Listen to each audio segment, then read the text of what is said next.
ሰላም ዝኸበርኩም ተኸታተልትና ከመይ ትውዕሉ ባርከስ ናይ ሰዓት ዜናታት ሒዘ መፅአኩም ኣለኹ። መጀመርታ ግን ኣርእስታቱ ኦሎምፒካዊት ተወዳዳሪት ጨመቶ ተኽሲ ሉና ሰሎሞን ተኽሲ ንኽብሪ እምበር ንምቕታል ክኸውን የብሉን ክትብል ተዛሪባ። ቀዳማይ ሚኒስትር ኢትዮጵያ ምስ ዕጡቓት ፋኖ ዘተ ከም ዝጀመረ ኣፍሊጡ። ኣሜሪካን ሩስያን ዝዓበየ ምልውዋጥ እስራት ኣካይደን። ወጥሪ ኢራንን እስራኤልን ንዓለም ናብ ዝኸፈ ደረጃ ከይወስዳ ተሰጊኡ። ኦሎምፒክ ፓሪስ ብፀጥኣ ኣዘራራቢት ዝኾነት ተጓሳጢት ኢማን ኸሊፍን ካልእን ዝብሉ ዜናታት ሒዝና መፂናኩም ኣለና። ሰናይ ምክትታል።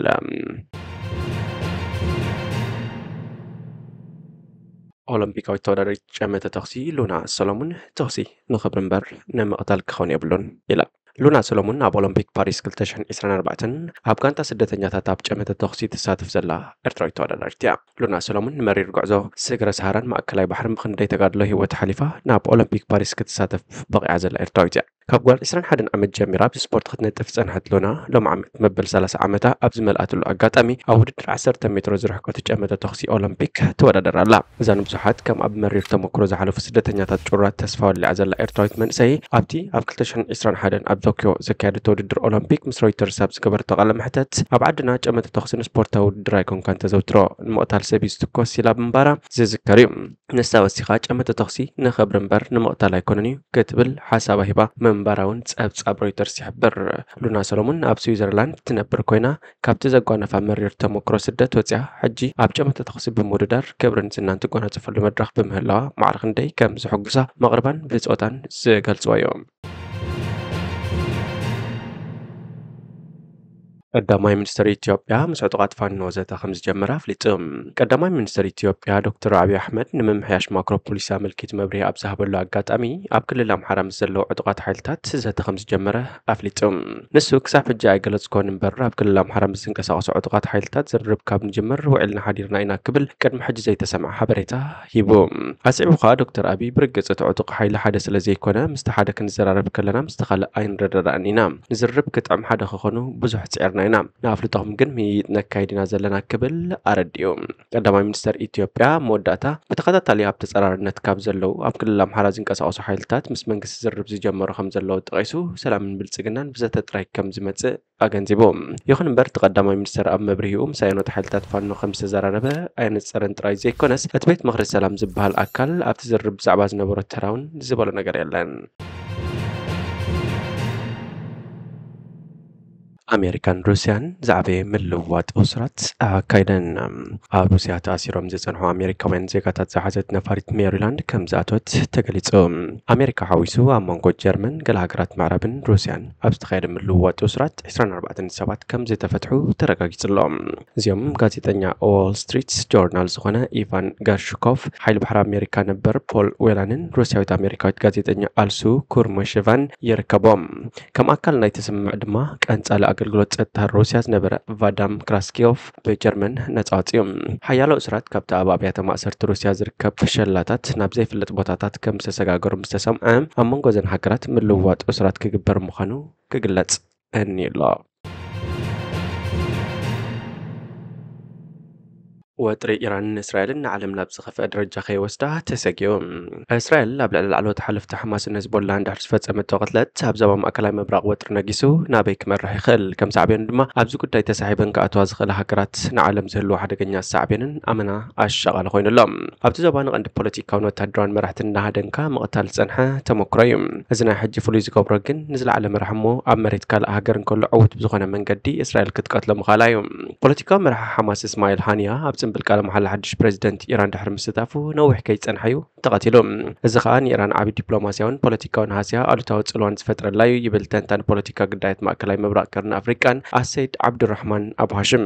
እዚ ድማ ነቲ ኢራን ክትወስዶ ትኽእል ግብረ መልሲ ዝውስን ኮይኑ ኣብዚ መዳይ ኢራን እንታይ ግብረ መልሲ ክትብ ትኽእል ዝብል ሲናሪዮታት የቐምጥ። ቅትለት ሃንያ ኢራን ከም ድፍረት ልኡላውነታ ከም እትሪኦ ፍሉጥ እዩ። ኣብ ርእሲኡ ኣብ በዓል ፕሬዚደንትነት ሓድሽ መራሒኣ ተዓዲሙን ዝመፀ ጋሻ ብከምዚ መንገዲ ምቕታሉ ውርደት እዩ ክስማዕ። ስለዚ ነዚ ኣብ ግምት ኣእቲኻ ሓደ ከምቲ ኣብ ዝቐረበ እዋን ዝተረኣየ ግብረ መልሲ ሚሳይላትን ድሮናትን ክኸውን ምስኡ ተኣሳሲሩ ድማ ዝተወዳደ መጥቃዕቲ ንእስራኤላውያን ይኹን ሰበስልጣን ዕላማ ዝገበረ መጥቃዕቲ ክግበር ተኽእሎ ክህሉ ከም ዝኽእል ኣሰይድ ዓብዱራሕማን ይግምት። እቲ ቃላይን ኣስጋን ድማ ናብ ቆልዑ ኩናት ምእታዊ እዩ። ኣብዚ ኢራን ብቐጥታ ኣብ ኩናት ክያተወት ነቲ ኣብ ደቡብ ሊባኖስ ሰሜን እስራኤል ዘሎ ወጥሪ ህዝቦላ ኣንጻር እስራኤል ድፊትን ደገፍን ጌራ ኩናት ኣንጻር እስራኤል ከተካይድ ከም እትኽእል ይግመት። እዚ ግን ኢራን ነዚ ጉዳይ ብዕቱብ እንተወሲዳቶን ከም ዓብዪ ውርደት ተሓሲባቶን ዝግበር ጥራይ ዝኸውን ዝብል ኣቡ ሃሽም ሳዕብናቱ ከቢድ ስለ ዝኾን ብምባልካ ኣተሓሒዙ ይገለጽ። ኣብዚ ጉዳይ ተመሳሳሊ ርእይቶ ዘለዎም ተንተንቲ ፖለቲካ እቲ ዞባ ኢራን በቶም ንሳት ተንቀሳቕሶምን ደገፍ እትገብረሎምን ኣብ ሊባኖስ፣ ኢራቅ፣ ሶርያን፣ የመንን ዘሎ ዕጡቓት ምልሻታት ኣቢላ ሓናቕ ክትፈድያ ወይ እውን ኣብ ዝተናውሐ እዋን ዕድላት መዝሚዛ ብዝኾነ መንገዲ ኣንጻር እስራኤል ገላ ከይገበረት ከም ዘይተዓርፍ ይትንትኑ። ሸነቕ ሓማስ ግን ይብል ኣቡ ሃሽም ሓማስ በዚ ዘለዉ ኩነታት ብፍላይ ኣብዚ እዋን ካብቲ ዝገብርዎ ዘለዉ ንላዕሊ ክኸዱ ከም ዘይክእሉ ይገለጽ። ህዝቦላ እንታይ ክገብር ኸኣለ? ሊባኖሳዊ ዕጡቕ ሓይሊ ህዝቦላ እቲ ዝሓየለ ካብ መንግስቲ ወፃኢ ሰራዊትን ኣጽዋራትን ዝውንን ጉጅለ እዩ። እዚ ጉጅለ ዓቕሚ ስለ ዘለዎ ብሸነኹ ክፍጠር ዝኽእል ኩናት ኣስጋ እዩ። ህዝቦላ ካብ ሓማስ ኣዝዩ ዝተዓጻጸፈ ብዙሕን ዓይነትን ኣጽዋራት ዝውንን ወታደራዊ ሓይሊ ምዃኑ ዝፍለጥ ኮይኑ ኣባላቱ ድማ ኣብ ኩናት ሓድሕድ ሶርያ ንፕሬዚደንት ባሻር ኣሳይድ ደጊፎም ኣብ ሓያሎ ውግኣት ስለ ዝኣተው ናይ ምውጋእ ዓቕሞም ልዑል ምዃኑ ክንገር ጸኒሑ። ስለዚ እዚ ጉጅለ ምስ እስራኤል ኣብ ኩናት እንተኣትዩ ሳዕቤናቱ ቀሊል ከም ዘይከውን ይስፍራሕ። ብወገን እስራኤል እንተተረኣዩ ግን ነዚ ኣብ ልዕሊ መራሕቲ ሓማስን ህዝቦላህን ዝወሰደቶ ናይ ቅንጸላ ስጉምቲ ከም ዓብዪ ዓወት ክትወስዶ ከም እትኽእል ይግምት ኣቡ ሃሽም። ነዚ ብፍላይ ቀዳማይ ሚኒስተር ቤንያሚን ኔታንያሁ ከም መዛዘሚ ናይቲ ኣስካሕ ክሕሰባዊ ቅልውላው ዘስዓበ ውግእ ጋዛ ክጥቀመሉ ይኽእል እዩ። እቲ ቀዳማይ ሚኒስተር ኣብ ሃገሩ ይኹን ካብ ሃገር ወጻኢ ጥቕሲ ደው ከብልን ኩነታት ጋዛ ዘላቒ መፍትሒ ክግበረሉን ጸቕጢ ክወርዶ ከም ዝጸንሐ ዝፍለጥ ኮይኑ ነዚ ምኽንያት ገይሩ ነቲ ኩነታት ብዓወት ከም ዝዛዘሙን ነቲ ዝለዓለ መራሒ ናይቲ ጉጅለ ከም ዝቐተለ ብምቕራብ ክጥቀመሉ ይኽእል እዩ። ኣብ ርእሲ እዚ ነቲ ቀርበሉ ዝጸንሐ ምሕጽንታታት ማሕበረሰብ ዓለም ዝተቐበለ መራሒ ተባሂሉ ክምጎስ ዘኽእሎን ከምኡ እንተገይሩ ድማ ነቶም ኣንጻር እስራኤል መጥቃዕቲ ሕነ ምፍዳይ ከካይዱ ዝኽእሉ ሓይልታት ኢራን ይኹን ህዝቦላ ዝኾነ ስጉምቲ እንተገይሮም ከም ኣጥቃዕቲ ክኹነኑ እስራኤል ድማ ከም ተጠቃዒት ክገብር ተኽእሎታት ክህሉ ምዃኑ ኣቡ ሃሽም ነቲ ክስዕብን ዝኽእል ተኽእሎታት ተንቲኑ የርድእ። ኣቡ ሃሽም ምስ ምቕታል እስማኤል ሃንያት ተታሒዙ ኣብ ሓማስ ክህሉ ዝኽእል ጽልዋ እንታይ ክኸውን ከም ዝኽእል ከብርህ እንከሎ ብሓፈሻ ዝቕትለት ብዙሕ ለውጢ ከምጽእ ከም ዘይክእል እዩ ዝገለጽ። ንሱ ኣብ ትንታኔኡ መራሕቲ ሓማስ ክቕተሉ እዚ ናይ ፈለማ ኣይኮነን፣ ከምዚ ዓይነት ቅትለት ይኹን ፈተነ ተደጋጊሙ ክካየድ ጸኒሑ እዩ። ብሓፈሻ ቃልሲ ህዝቢ ፍልስጤም መሰረታዊ ናይ ፍትሕን ሃገርነትን መሰር ርእሰ ውሳኔ ኮይኑ ልዕሊ ዕድመ ናይቲ ኣብ 62 ዓመቱ ዝተቐትለ መራሒ ሓማስ ንልዕሊ 70 ዓመታት ዝቐጸለ ቃልሲ እዩ። እዚ ክሳብ ዘይተመለሰ ድማ ብሓማስ ይኹን ብካልኦት ሓይልታት ፍልስጤም እናተተኻኸ ክቕጽል ምዃኑ ፍሉጥ እዩ ብምባል ንታሪኻዊ ድሕረ ባይታ ናይቲ ቃልሲ ኣብ ግምት ኣትዩ መረዳእቱ የቐምጥ። ጽልዋ ማእከላይ ምብራቕን ኬንያኡን ሃገራት ማእከላይ ምብራቕ ይኹን ዓለም ጉዳይ እስራኤል ቃዛብ ሰላማዊ መንገዲ ክፍታሕ ጻውዒትን ጻዕርታትን ክገብራ ጸኒሐን እየን። እቲ ዛዕበየ ስጋት እዚ ጉዳይ ኣብ ርእሲ እቲ ኣብ ቃዛ ፈጢርዎ ዘሎ ከቢድ ቅልውላውን ዕንወትን ንኻልኦት ሃገራት ጎቲቱ ከይጸምደን ነቲ ዞባ ይኹን ዓለም ዝተርፍ ዞባዊ ኩናት ከይለዓል እዩ። እተን ሃገራት ብኩሉ መዳያት እንተሪእና ናብ ቀጥታዊ ኩናት ናይ ምእታው ድሌት የብለንን። እቶም ንኩናት ክኣትዉ ድሌት ይኹን ትብዓት ክህልዎም ዝኽእል እቶም ብኢራን ዝምወሉ ሓይልታት ጥራዮም ይብል ኣሰይድ ዓብዱራሕማን። ካብኣቶም ድማ ብፍሉይ ሓይልታት ህዝቦላ ሑቲ የመንን ከም ዝኾኑ እዩ ዘመልክት። ኢራን ናብ ኩናት እንተኣትያ ግን ንመላእ ዓለም ከናውፅኦ ከም ዝኽእል ይገልጽ። ሓደ ካብቲ ክስዕብ ዝኽእል ኢራን ኣብቲ ወሳኒ ማያዊ መስመር ወሽመጥ ሓርሙዝ ወሳኒ ቁፅፅር እዩ ዘለዋ። እቲ ሃገር ነዚ እንተዘዓፅያቶ ድማ ኣብ ዓለም ከቢድ ቅልውላው ነዳድን ጋዝን ካልእን ከስዕብ እዩ። ምስ ተተሓሒዙ ኣብ ከባቢ ማያት ቀይሕ ባሕሪ ዝርከብ መጻብ ቦባቢኤን መንደቡን ብሓይልታት ሕሲ ኣብ ፀጥታዊ ሽግር ወዲቑ እንተተዓፅዩ ክፈጥሮ ዝኽእል ቅልውላው ቀሊል ኣይኮነን። እዚ ምዃኑ ድማ ኣብ ቁጠባ ዓለም ከቢድ ሓደጋ ስለ ዝፈጥር እቲ ጉዳይ ኣብ መንጎ ኢራንን እስራኤልን ጥራይ ተሓፂሩ ዝተርፍ ኣይክኸውንን እዩ። ንኻልኦት ዓበይቲ ሃገራት ዓዳሚ ክኸውን ከም ዝኽእልካ ስጋኣታት ኣሎ ብምባል ኣቡ ሃሽም የርድእ። ኣሜሪካን እታ ንሳት መርሕን ሃገራት ምዕራብ ኤውሮጳ ምስ እስራኤል ዘለዎን ርክብን ደገፍን ርኡይ ኮይኑ ኢራን ከዓ ምስ ቻይናን ሩስያን ጽቡቕ ዝምድና እዩ ዘለዋ። ክልቲአን ቻይናን ሩስያን ድማ ምስ ሃገራት ምዕራብ ብፍላይ ከዓ ኣሜሪካ ብዝተፈላለዩ ስትራቴጂያዊ ጉዳያት ኣፋሕፋሕ እየን ዘለዋ። ስለዚ እቲ ኩነታት መልክዑን ናሃሩንን ተቐይሩ ንሳተን ኣሜሪካን መሻርክታን ድላይን ክገብራ ስቕ ዘይክዕዘባ ይኽእላ እየን። ታሪክ ውጋት ዓለም ድሕሪት ምልስ ኢልና እንተሪእና ብሓደ ፍጻሜ ዝውላዕ ቀስ ብቐስ ድማ ንኻልኦት እናሰሓበ ይጸምደን። ስለዚ ኣብ ዓብይ ዓለማዊ ውግእ ከእቶ እዩ ዘስገ ዘሎ።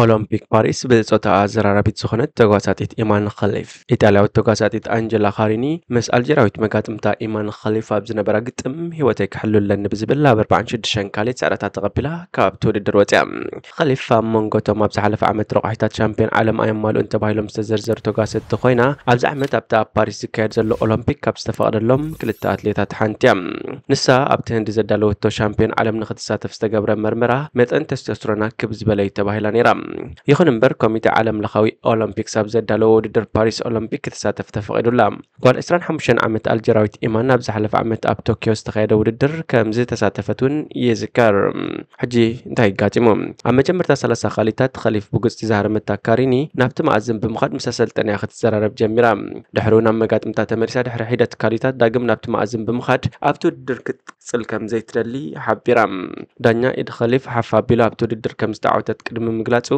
ካሪኒ እዚ ልክዕ ኣይኮነን ኢላ እቲ ውድድር ክውደው ኣይከኣልኩን ኣብ ኣፍንጫ ቃንዛ እናተሰማዓኒ እንከሎ ሃገረይን ኣቦይን ከይሓዝኑ ብምባል ክቐበሎ ፈቲነ ግን ኣይከኣልኩን ክትብል ንቢቢሲ ስፖርት ተዛሪባ ወሲኻ እዚ ኣብ ህይወተይ ትዛዓበየ ግጥም ክኸውን ይኽእል እዩ ግን ንህይወተይ ከድሕና ኣለኒ ኣይፈራሕኩን እቲ ናይ ውድድር ሜዳ እውን ኣይፈርሖነ ግን ከዓ ክቕጽል ስለ ዘይከዋልኩ ኣቋሪፀ ኢላ ቀዳሜት ሚኒስተር ኢጣልያ ጆርጂያ ሜሎኒ ኩሉ ኣብ ናይ ውድድር ሜዳ ማዕረ ክኸውን ኣሎ ብወገነይ እዚ ውድድር ኣብ ማዕረ ሜዳ ተኻይዱ ኣይብልን ክትብል ተዛሪባ ብዛዕባ ኸሊፍ ዝተሕተተት ካሪኒ ክሳዕ መወዳእታ ክትቅጽል ይምነየላ ሕጉስቲ ክኸውን እየ ዝደሊ ኣነን ሰባት ክኹንን ኣይኮንኩን ናብ ዝመጽ ኢላ ክሳብ ሕጂ 50 ውድድራት ጉስቲ ዘካየደት ኸሊፍ 9 ግዜ ጥራይ ተሳዒራ ኣነ ወርቂ መዳልያ ክወስድ መጽ ምዝኾነኻ ክገጥም ክትብል ንቢቢሲ ገሊጻ ኮሚቴ ኦሎምፒክስ አልጀርያ ብዛዕባ ኸሊፍ ዝዝርግሑ ዘለዉ ሓበሬታታት ትርጉም የብሎምን ኢሉ ድሕሪ ዘውፅኦ መግለጺኡ እዚ ክስተት ኣጋጢሙ ዘሎ ወሃቢ ቃል ማርክ ኣዳምስ ጉዳይ ኣትሌት ምስ ምቅያር ጾታ ዝተተሓሓዘ ኣይኮነን ኢሉ